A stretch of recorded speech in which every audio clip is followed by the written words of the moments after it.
Okay, now what I'm going to talk about now is evolution. Now we've been told that through the process of random errors, we came to be. Basically, you've heard the story.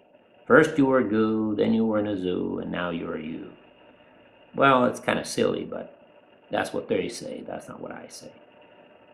The idea is that your life does not have any purpose, and that we're an insignificant speck of dust in the middle of the universe.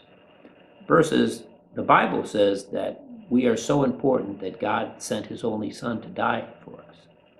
So it's obviously quite different what the Bible says than what science says. Science says that basically we're nothing and we're insignificant, and we're the process of random errors. And what God says basically is that he created us and that we're like the pinnacle of his creation, like he created something in his own image.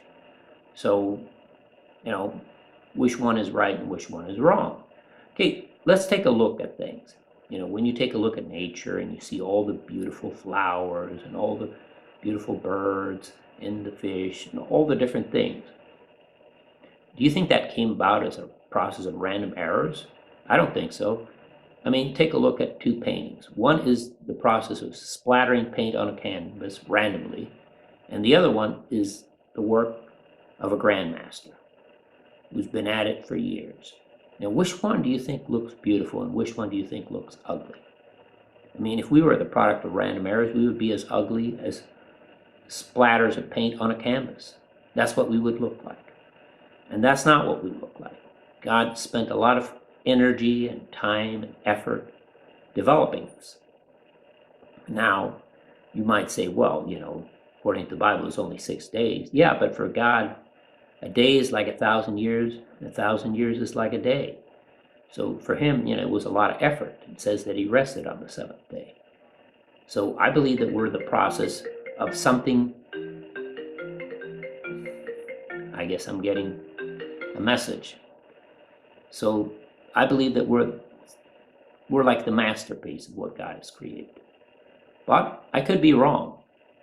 But take a look around, and what do you see? Do you see like a tornado hitting a building and suddenly a 747 flying out? Well, it just randomly threw pieces together and parts together, and then, what happened? 747 flew out of the building. The building used to have a bunch of parts and things in it. But now a fully formed airplane flew out. I don't think it works that way. And you could say, well, it took millions of years. Even if you waited millions of years, it doesn't work that way. I mean, if you saw a face on Mount Rushmore and I said, no, that's just random errors.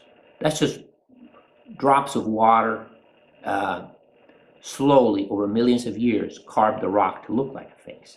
It sort of looks like a face, but it's just random errors. And then if you said, well, it doesn't rain that much in that area, then I would change my story and say, well, no, I didn't say rain.